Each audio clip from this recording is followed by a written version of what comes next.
Welcome,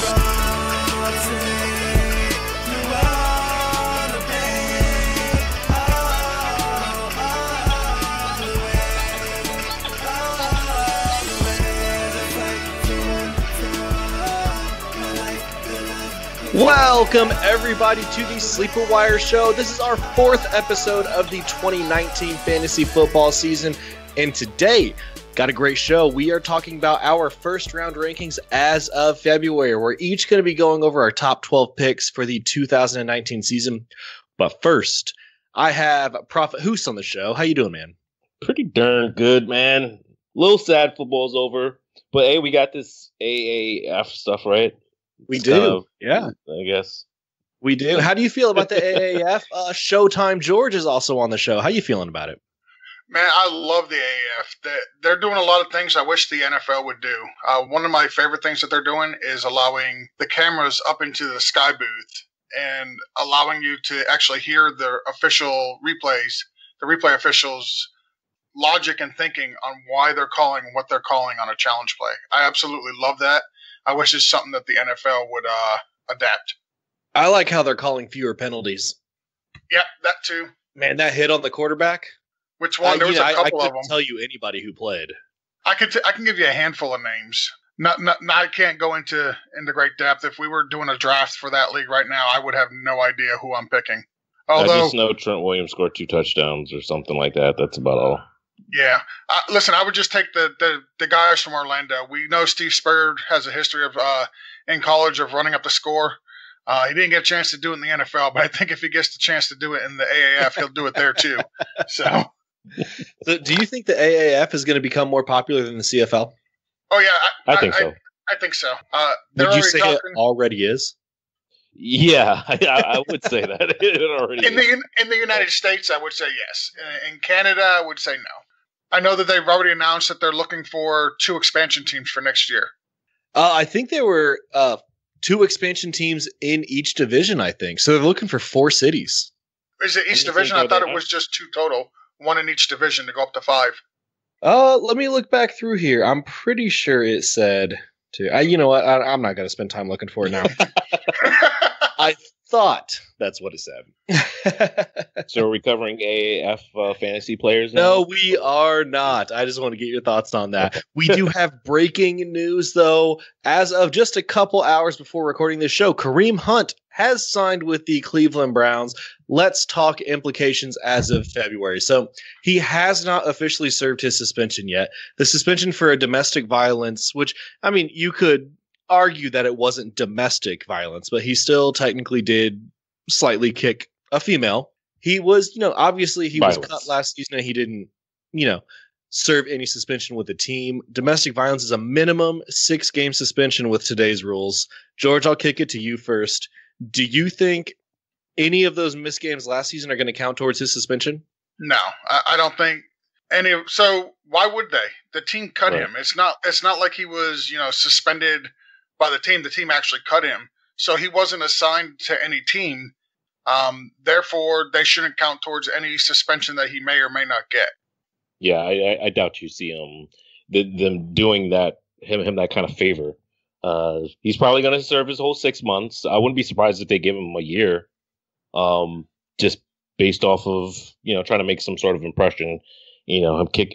Some people said it didn't look that bad. At the end of the day, he still kicked a woman. Like, you don't do that at all. I mean, whatever he justified. Yeah, I think you got to take the severity. And listen, I don't think any of us are justifying his actions. I think universally we all condemn it. It's nothing that we show support for. We don't agree with what he did. But when you look at what he actually did, honestly, it wasn't a whole lot. And if he did that to a guy, we're not even having this conversation. No. If they had him on video doing, like, barely nudging a dude who was laying on the ground, we're not having this conversation. The only reason we're having it is because it's a female. I mean, yeah, obviously, but yeah, it was still wrong. And absolutely. But the guy's a talented guy. That's why we're talking about him. It's not like he's some Joe Schmo. Kareem Hunt ruined a lot of our fantasy championships last year, unless you were able to grab D. Willie. I don't know. He hurt a lot of us, and let's see if as of right now, if he gets 6 months, where are you drafting him next year? 6 months or 6 games? Because there's a huge difference. Yeah. That's the second time you said 6 months. I thought maybe you were going. I'm thinking about arrested. I guess maybe I'm thinking of I don't know. Maybe I'm thinking about the Redskin coach, even though he's not going to get 6 months. He was just drinking, but it's arrest season, so maybe someone will get 6 months. Well, let's assume that he gets a 6-week suspension. All right, let's start with that because it's 6 weeks minimum for, domestic violence. I think you could put both the word domestic and violence in quotes, but I think the NFL is probably going to call it domestic violence. So 6-game minimum. As of today, if you had to make a call, Hoos, where is Nick Chubb going to go? If it's only 6 games. Probably second round still. I think he's still going to go around that end of the second round, beginning of the third, possibly. I think people are still going to be very high on Nick Chubb. And even if, when Hunt does, is able to play, I think a lot of people are going to start this whole narrative of Kamara, Ingram, not of last year, obviously, but the year before that, possibly. And I just don't know how often that even happens. That, that 1 year that they did have that run, everyone's just thinking, you compare that backfield. We've seen that happen in a lot of off seasons last year, and we didn't see it come into fruition for a lot of teams. So I think that's a lot of what a lot of people are thinking right now, just off of, a couple hours to spin a brain off of it. Both two talented dudes, sucky landing spot, I think, but Dorsey got his guy. I mean, Dorsey drafted this guy, and he's taken faith with him again. So we'll gotta see how this all plays out. Where do you think Kareem Hunt goes? What round? Probably like 6 or so, 7. All right. Yeah, I think 6th or 7th round seems about right. Yeah, that's where I had him going too. I posted that on Twitter today. George, where do you think Nick Chubb gets drafted? I don't think he's going to go in the first 2 rounds. I think he's for sure a 3rd round pick at this point. That's what I think too. Mid-3rd round seems about right for me. Yeah. I mean, it's just one of those things where you don't see very many backfields that are like, the Alvin Kamara and Mark Ingram from 2 years ago. The only one that I could think of in recent history, and it was to a much lesser extent, was Devonta Freeman and Tevin Coleman. A couple years ago, you could, play both of them and you'd be all right. But it's so rare. And it's not like they added just a schlub at the running back position. I mean, they took somebody who is an all-pro caliber running back who hasn't even hit the peak yet or his prime yet, and added him to the team. So I think it does do a lot to Nick Chubb's value. I think it drops at least a round, if not, a round and a half to 2 rounds, to be honest. 100%. I agree. All right. Well, we can't really talk more about Nick Chubb and Kareem Hunt as of right now because, like we said, we don't even know if has he been reinstated. I guess he wasn't really officially banned, was he? I think he was just put on the commissioner's list. Yeah, he's still on that list. So he has to be reinstated still. Yeah. Yeah, and that might not happen by the start of the season. I think it will. I mean, you never know with Goodell. I think it will too, but there's a chance. Right. It's very early, so it's a fun time to speculate on it all for sure. All right, guys, let's go ahead and get into our rankings for the very first round of the fantasy football draft. So this is if we were drafting today, where we would take these guys. And we've got the first 12 picks, so just a 12-team league. I did mine in PPR. What about you guys? I did mine half point. PPR, half point PPR. All right. Well, as I was looking through these, we all have the same 3 guys as our top 3, maybe in a slightly different order. But number 1 overall for all of us, Saquon Barkley. And honestly, there's really no argument you can make against taking him at number 1 overall. You can make arguments for Gurley to be the number 1 pick, but you can't argue against Barkley. I mean, the guy was a rookie, the best draft, running back draft prospect to maybe ever come out of the combine and put up a humongous season. And that was as a rookie. I mean, the guy's got nowhere to go but up, right? Yeah, I mean, as a rookie, he had over 2,000 all-purpose yards, 15 touchdowns. 91 receptions. Dude was just a beast this year. Yeah, he certainly surpassed my expectations. I did not expect this coming from this dude. Not that he's not the super talented dude that he is. I just didn't think that they were going to use him with. I don't want to say they were going to use him this much, but I didn't think he was going to be number 2 over. What did he finish? And now we're talking about drafting him first overall. I think he finished number 1 overall. Yeah, depending on scoring, it was either Barkley or McCaffrey, I think. Yeah, it was a weird end of the year. The way a lot of players didn't play at the end of the year. We had Gordon missing games, Gurley missing games. So yeah, it was weird. But yeah. I had a 2 quarterback league where I had Luck, Rivers, and Rodgers, and I was able to trade. No, not Rodgers, Roethlisberger. I was able to trade Jordan Howard and Roethlisberger for Saquon Barkley. Oh wow! Yeah, that was to my boss at the brewery. Wow, that was pretty awesome. Roethlisberger, I think he did finish. Coincidentally, this is your last year at the brewery, isn't it? Likely. Roethlisberger finished 4th overall for quarterbacks. Yeah, he had a great season. Yeah, he had an amazing season. Yeah, still a good trade. That actually surprises me. Yep. Yeah, he was awesome. Yeah, for sure. Yeah, I don't think a lot of people saw that. All right, let's get into where we disagree. And I think I'm going to let you take your rankings first. So let's run through your 2 through 12 for the first round. So why don't you go ahead and give us your 102? So I've got Zeke there. That may come as a surprise. Right now, I'm just thinking there's a possibility that the Rams do bring back C.J. Anderson. I think they were looking for that, especially in that playoff run, trying to look for some sort of marking Melvin Kamara type of role, even though it wasn't exactly, but they kind of used Gurley in that passing down role and kind of used C.J. Anderson in that power rusher. They're both power rushers, so I'm kind of worried a little bit about that right now. I mean, still taking him 3rd overall, but that's why I got Zeke there right now. The guy was a beast last year. I think he's going to continue to just feast, like he does, eating whatever he does on every down. And through the receiving game too, man. Yeah, so that was certainly a surprise. I don't think a lot of people. I know at the beginning of last year, I was definitely had was the backup was Rod Smith. I had him on a lot of my radars, thinking that he was going to play some sort of a role, but he had nothing. And Zeke just was he did everything. We didn't envision him having this kind of dual role, but yeah, he flourished in it. So he actually left some yards on the table, even though he still finished pretty among the top rushers. If not the number 1, had over 1,400 yards. Yeah, so I mean, the guy. There was definitely some games you watched that seemed like he left some yards on the table, but in the reception wise, he certainly surprised a lot of us. So that's why I got him 2 overall, and I think you could see a boost of that going into next year. Then you got Gurley. Gurley's Gurley. You can't go wrong there. So you could flip these 2 guys. And that's what George did as well. So I've got Zeke at 2. George has Zeke at 3. I've got Gurley 3 as well as you do. George has Gurley at 2. So like I said, we've all got the same top 3, just in a slightly different order.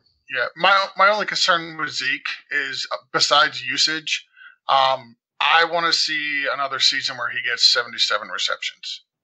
I think that will drop down a little bit next year now that they've got Amari Cooper. They actually have a wide receiver to throw the ball to. So I think you'll see Zeke level out at about 50 to 55 receptions, and that's the only reason I moved Gurley ahead of him. I do think his 6 touchdowns is going to increase, though.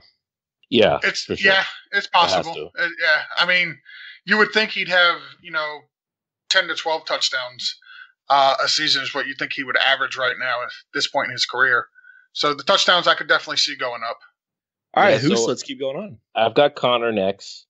I don't know. It's been a lot of, I don't want to say doubting about this guy. I just look at the Steelers guy, and obviously we've saw this guy perform last year very admirably, and it doesn't seem like it doesn't matter because Jalen Samuels did the same thing, when with the role. So I just look at James Conner. I think he could possibly finish top 2, given if he stays healthy all year. So I was a little surprised I didn't see him as high in some of you guys reckon. I mean, you got him in your top 10, Chris, and I don't even see him. Oh yeah, you got him in your top 10 as well, George. Yep. But yeah, I think I'm the highest on him here. I have him in my top 4, followed by Kamara to round out my top 5. Yeah, one thing I liked about Connor was how active he was in the passing game. I mean, everybody talks about not Stephen Ridley, but who was the backup behind him? Samuels. Yeah, everybody talks about how Jalen Samuels comes in and he was so active in the passing game. But you look at Connor, I mean, he had 55 catches for almost 500 yards. So it's not like he wasn't productive in the passing game. He was extremely productive in the passing game. And he was pretty good in the running game as well.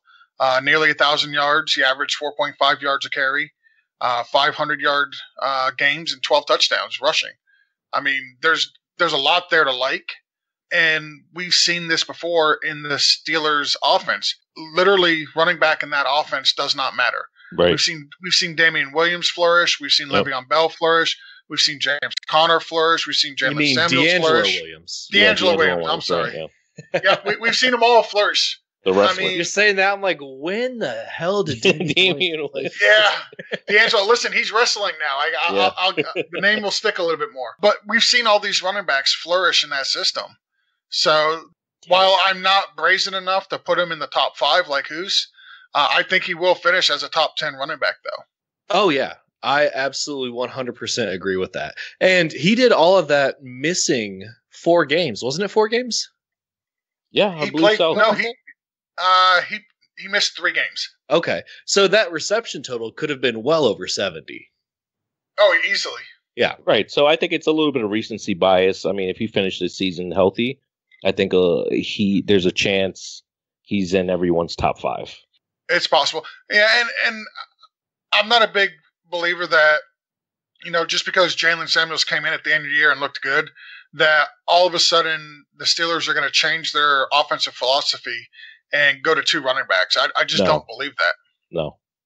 They just have 2 guys that can get it done, and it doesn't matter. I mean, you put any running back on that team, they get it done. So this is what we're saying, and that's another reason why I have him in my top 5, and followed by Michael Thomas. He's the first wide receiver off my board, and primarily the receptions are there, obviously in PPR. The yardage is there, the touchdowns are there. There's no reason to go away from his catch rate is ridiculous. I know Tyreek Hill finished higher, but I don't know. It was a weird end of the year for Thomas, but I think you're going to see more consistency of him next year. So that's the reason why I have him as my top guy. I wanted to put Adams there, but I just feel like with a healthy Allison and Adams, I don't think he's going to be that. I don't know. I still like him a lot. I'd still have him in my top 12. I just don't have him as my number 1 off the board. That was my grimace there. I had Adams as my number 1 wide receiver, and then I switched it. But I'm going to go ahead and cut you off. We've gone through the first half of your first round.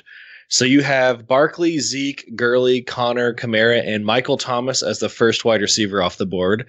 George, we've talked about your top 3, Barkley, Gurley, and Zeke. Why don't you give me your next 3? All right. So coming in at number 4, I've got Melvin Gordon. 12 games this year. He had 855 yards, 10 touchdowns, 50 receiving receptions, almost 500 receiving yards, and 4 touchdowns there. I don't know why people are so low on Melvin Gordon. Yeah, he had that first year where he came out and he couldn't get in the end zone. But since that first year, all the dude does is get you in the end zone. All he does is score touchdowns. He's an absolutely phenomenal running back. They lean on him so heavily in that San Diego offense that I don't see how you can not have him in a top 5. Yeah, man, you don't need to convince me, man. I'm the biggest Melvin Gordon supporter. Yeah, I think for the knock on Melvin Gordon for the past 2 seasons is finishing a season. That's true. So I have him just outside my 6, or you guys both have him in your 6. But yeah, I mean, the guy's a beast of a back. I mean, you can't go wrong with him. No. For sure. I've got Melvin as my 5. George, you've got him as your 4. Yep. Let's keep going. My number 5 is Christian McCaffrey. Dude caught 107 receptions for 867 yards. That is bonkers. That's crazy. That is insane. He also rushed for over 1,000 yards. The knock on Christian McCaffrey coming into last year was, well, they signed C.J. Anderson. And listen, I was a believer. I honestly thought that C.J. Anderson would cut into McCaffrey's workload. And boy, was I wrong. And I got no problem saying I was wrong. I would have Christian McCaffrey ahead of Melvin Gordon if we knew that Cam Newton was 100% and was going to start the year. But I can't do it as long as there's still speculation about Cam, because I think if Cam is not playing, I think that's going to affect McCaffrey a lot more than people realize. Right. I mean, that's why I don't even have him in my top 12 because of that. Although there is a lot of optimism about Cam being healthy for the spring training and well, not spring training, for training camp and at the start of the season. I just want to see it first. I want to hear, I want to see more of that before I can put him in my top 12. I would imagine if I do see Cam healthy and he's out there looking like the old Cam, I'm going to have him probably replacing my last guy at 12. I was going to ask you, Hoos, if you forgot to put CMC in your top 12. No. Yeah, I like him in PPR. Obviously, he finished great. I don't know how he's going to finish if Cam is not there. So right now, that's my only hesitation. If I see Cam out there, and again, there is a lot of optimism around him that he's going to be fine, and he's got that surgery, and he should be okay. I don't know, though. I mean, injuries does pile up. I know he's still a young 30-year-old quarterback, but I don't know. He's taken. I don't know. I want to see him look like the old Cam first before I want to throw CMC in my top 12. I agree with what you're saying about Cam. He takes a beating like no quarterback in the NFL does. Because he's a big guy, so they just he's like LeBron. So like you foul him and they're not gonna call the foul, because he's a big dude and it's like, what foul? Like, you're huge. Yeah, exactly. Yep. All right, George, you're 106. My 106 is Alvin Kamara. What is there to say about it? The dude literally, he's like Christian McCaffrey except better. He does it all. He runs the ball. He catches the ball. I love the fact that he plays in a dome. I love the fact that he's on the Saints offense with Sean Payton and Drew Brees and Taysom Hill. I just had to throw him in there. But no, I just love that offense. Always been a big fan of that Saints offense. We expect to see the Alvin Kamara of the first 4 games next year. We all assume Mark Ingram is going to be moving on. So we expect to see an increased workload for Kamara. He's shown that he can handle it. So I've put him in right at 106 for the time being. I don't know. I mean, Kamara did come out and say that Ingram's going to be back. So I know he's not ownership, but he might be pretty mad. I don't expect anybody to come out and say, I don't want this guy back, or this guy's not coming back. Right. Especially if the player hasn't come out and said it yet. Unless they're a Steeler, and then they're like, you know what? Yeah, unless you're shitting on Le'Veon Bell, then go for it. And AB. Yeah. AB will be back. You think? I think so. All right. I think he gets traded. I think he does too. Yeah. I think I'm the only person who's been saying it. I think he ends up in Seattle. I like that. Yeah, there's a need there. Playing with Russell Wilson up there in Seattle, I think it would be a good fit for both AB and Seattle. It's a need for both. Going to another good quarterback, one who likes to throw the ball down the field. He can run. He's mobile. I think he respects Russell Wilson more than he does Ben. So I think he'd fit right in Seattle and what they want to do there. All right. Well, I'm going to get to my top 6 here. We'll save a lot of the speculation. So, George, they're basically the same as yours. I have Barkley, Zeke, and Gurley. Then Christian McCaffrey, Melvin Gordon. I've also got Alvin Kamara at 6. So, really, just slightly different order between me and you. But yeah, I agree with everything that you said. Yeah, we're splitting hairs. Yeah, we are. Honestly, I think all 6 of those guys are tier 1. Maybe tier 1.5 for Melvin Gordon. Yeah. Maybe. Sure. Yeah. I definitely have him in that tier 1.5. And I think I did allude to having him right outside my 6. So he's 7 for me. Yep. followed by DeAndre Hopkins. He's a second wide receiver off my board. I mean, he's Hopkins. Have we seen enough catches from this guy, catching him through his legs? And that one didn't even count for points. Like, he just has so many insane catches. He's a beast of a wide receiver. I was kind of mulling him as well, being the number one. Can't go wrong with the guy. They do have other options. That's the reason why I have him number 2. And then I have Julio there. Julio's Julio. I mean, you can't go wrong with the guy every year. The guy's exceeding yards. He caught way more touchdowns this year that was needed for us all. Time. Yeah, it was needed. So and he hit a streak. So yeah, hopefully he continues his touchdowns. I know they're going through another change in offenses again. The team's kind of gonna look possibly a little bit different. I know Tevin Coleman might not be there.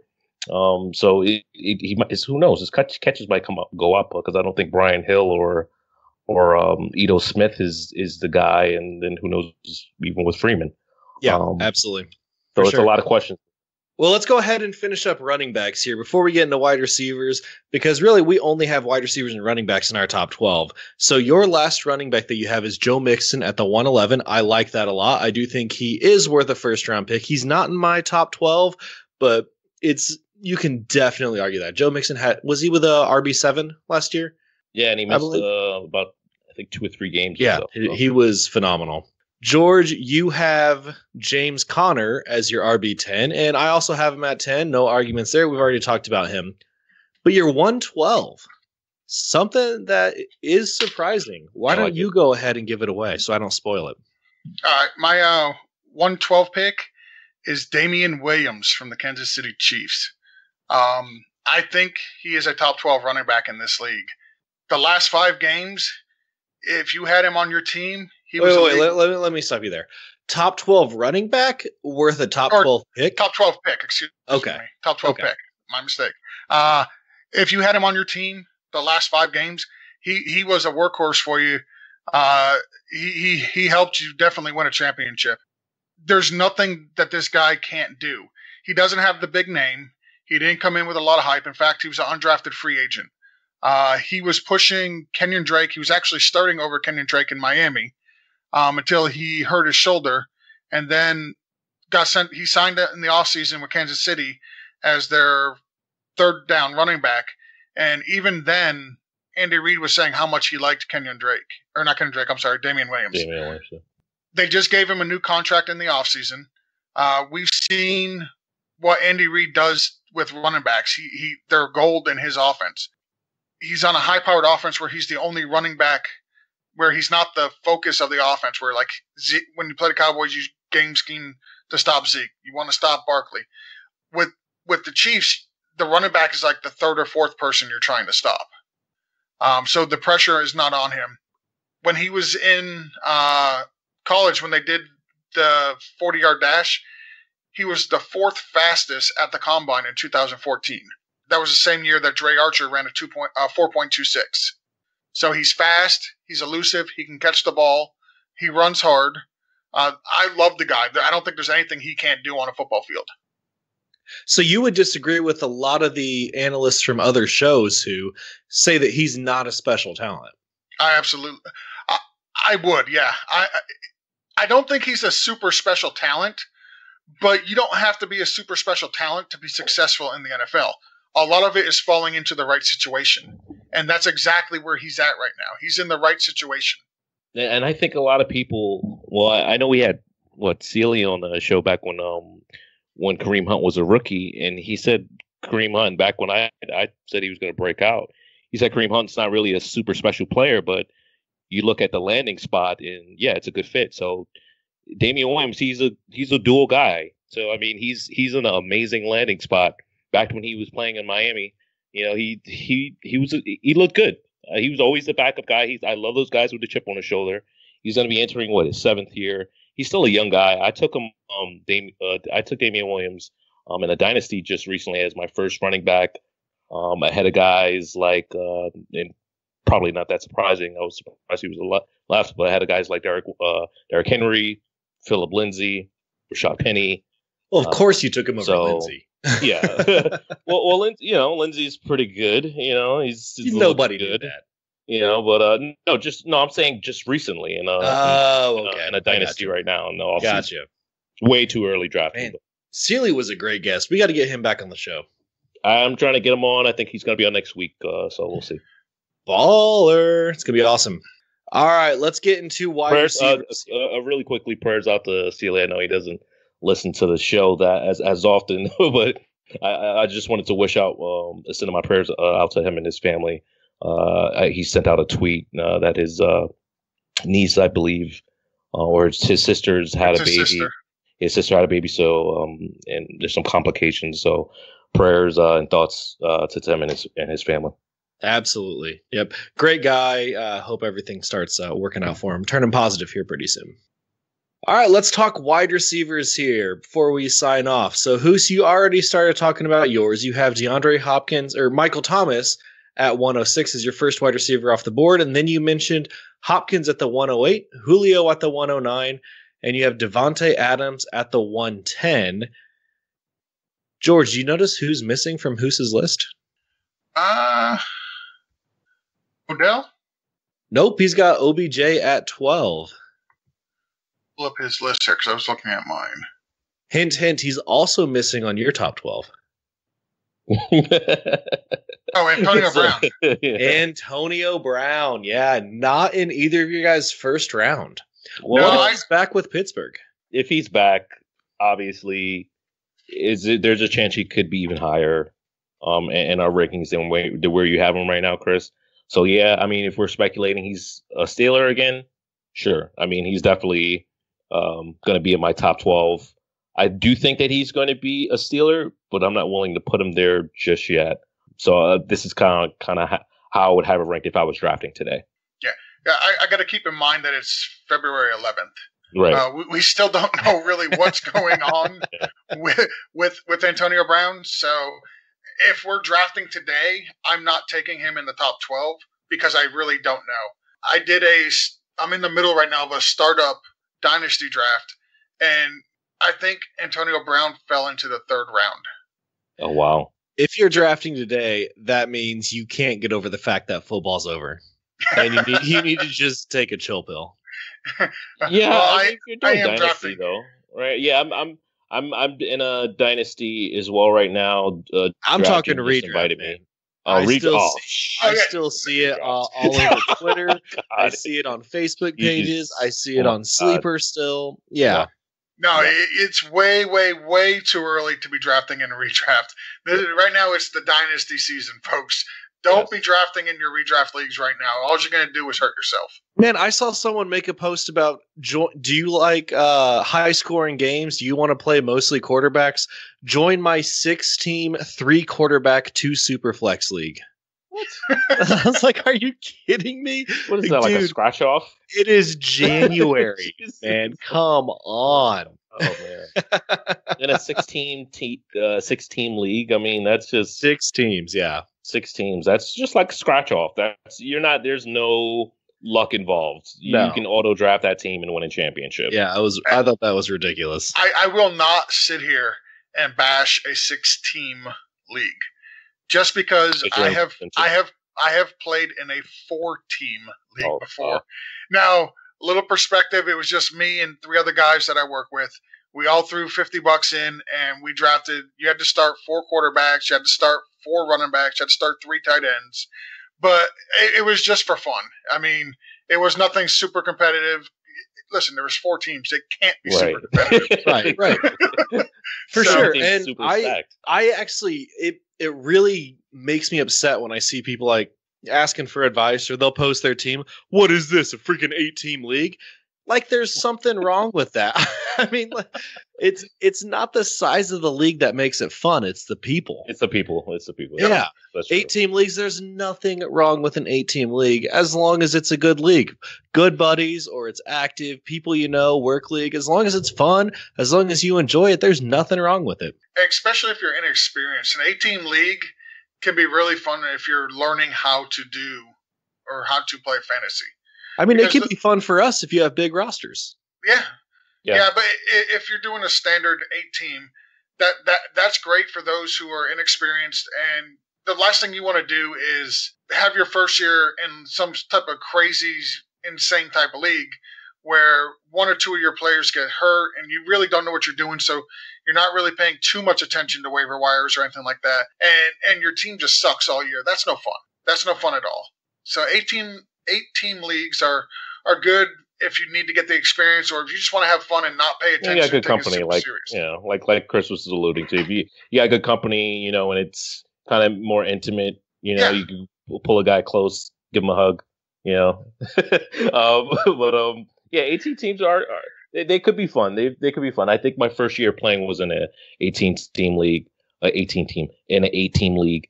I was going to say your first year playing and you're in an 18-team league. 18-team league. I kicked ass. I took it. Mine was also an 8-team league. Well, anyways, let's get back to our rankings here. AB. So rounding out your top 12 is Odell Beckham Jr. I still love Odell in the top 12. Still love him in the first round. Yeah, I mean, he didn't finish the season healthy. I think he's going to come into the season roaring next year. I think he's going to have probably. I wouldn't be surprised if he ends up top 3. He hasn't had a season like that in some time right now. You still got Shepard, you still got Ingram, now you got Barkley there. But I think a second year, with this new offense, I think it's going to look even better. Like the Giants have potential to be a fantasy superpower. Oh yeah, they haven't been. They've got the percent or the potential. Yeah, but Eli is a serviceable quarterback. When it comes to, Evan Engram was getting some targets. He was dropping a lot of them, and he was also injured. But when it comes to Barkley and OBJ and even Shepard when OBJ is out, Eli's good for the players for fantasy. Right. He's not hurting them. No, not at all. But anyways, so I like your top, your top 12. I do agree with most of it. I think I would take Mixon out. It's a hard argument to make. I also don't have Michael Thomas in my top 12. I'm going to run through my wide receivers here. So my first wide receiver off the board at 107 is Julio Jones.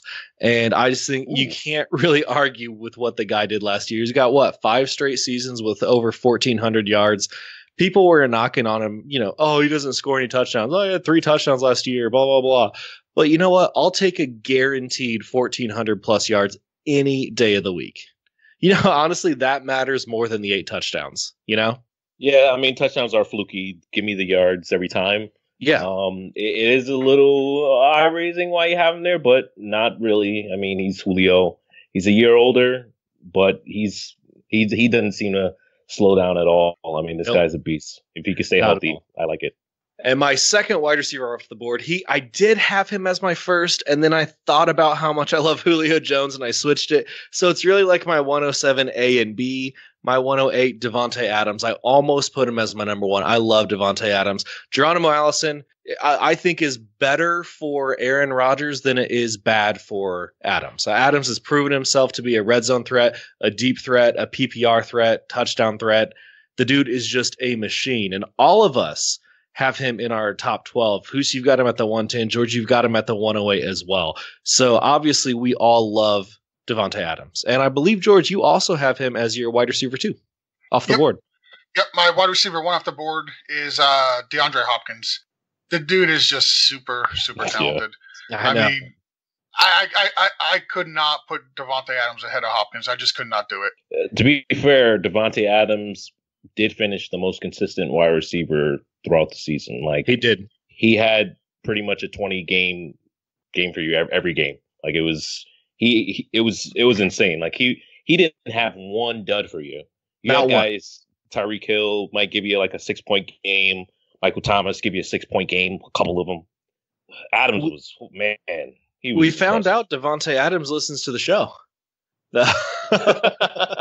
you remember that little it wasn't much, I guess it was kind of a little rant, but that is a Thursday show, me, you, and Lucas, and I was talking about who doesn't get any respect. I went on this 5-minute little spiel about Devontae Adams, all his stats, what he's done the whole season, and how incredible he'd been.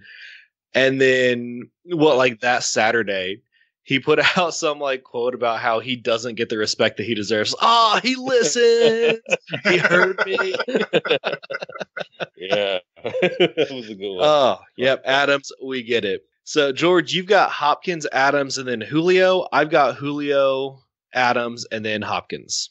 Yeah, we're between Julio, Adams, and Hopkins. I mean, I'll take any of the three on my team. I've got no problem with any of them. I put Hopkins the highest just because I think he's got the highest ceiling of the three.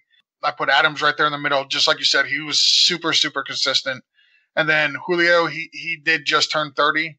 So, I mean, 30 is not the death strike for wide receivers as it has been historically for running backs. But I do want to recognize that Julio's age is up there, and that does concern me. You know, I had the last pick or second to last pick in the Pro-Am. I started my first two rounds with Julio and Hopkins. That is fantastic. I'll take that all day. Yeah, that's crazy. Anyways, let's get back to it. So we've got the same three wide receivers as our first three off the board, just in a different order. My 111 is Antonio Brown.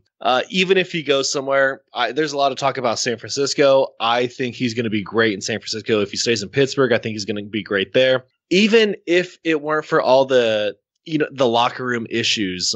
He's a locker room cancer, which I think is bullshit. I don't think Antonio Brown, honestly, he doesn't have a history of that. Maybe he's being a little bit of a diva lately, but it's not like he's been this way his entire career. But even if he's back in Pittsburgh, I think he's going to be awesome. And then my 12th pick in the first round, my fifth wide receiver off the board, Odell Beckham Jr. And honestly, these five guys, I think you can make an argument for any of them to be the first wide receiver taken. I mean, it's splitting hairs in the first round for the most part when it comes to wide receivers. Yeah, there's so much parity at the position within the top five. I'll even go top six with Michael Thomas. There's parity between the top six wide receivers. You can legitimately make a case for all of them being the first wide receiver off the board. If I was doing my top 13, Michael Thomas would have been in there. Yeah, I mean, you got some people that would probably argue Juju and even Evans if AB is not there. And then Evans, the way he finished with Winston, I know that they have a change in coordinator, so I don't know if we're going to see the same air raid. But yeah, but also Bruce Arians came back. Yeah, so I mean, they're shaping up to be a juggernaut. So if he can start his season the way he finished it, and just kind of stay consistent, I think a lot of us are going to be saying we should have had Evans in our top 12. Arians is great for that deep threat. Evans is going to be a superstar this year. Not that he already wasn't, but Evans could easily finish top 5. Yeah, he certainly surprised me this year just because Winston didn't seem to have that same rapport with him. But towards the end of the season, he definitely did. And he was able to make everybody look good, even Humphreys. 100%. And like I said, my last wide receiver was OBJ. Hoos, he is your 12th pick as well. And George, you've got him at the 111. So clearly we all think Odell is worth a first-round pick again this year. Yeah, I know he let a lot of people down, but I mean, health was there. But aside from that, when he was healthy, he's OBJ. He's a star player. He's going to help you win championships if he's out there healthy. So, yeah, you can't go wrong picking the guy. Who else are you picking? Yep, no, absolutely. He's a stud. He's a threat to take it to the house on any catch. He's a threat to make just a miraculous one-hand catch at any game. He definitely is worthy of a top 12 pick.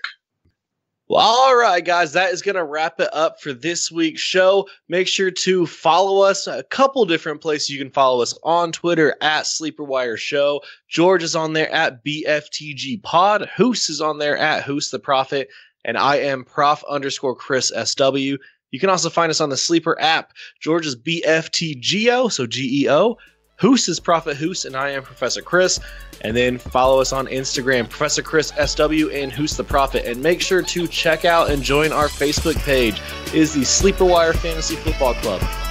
Hoos, George, thank you so much for joining me this week. Everybody else, thanks for listening in February. We'll catch you next time.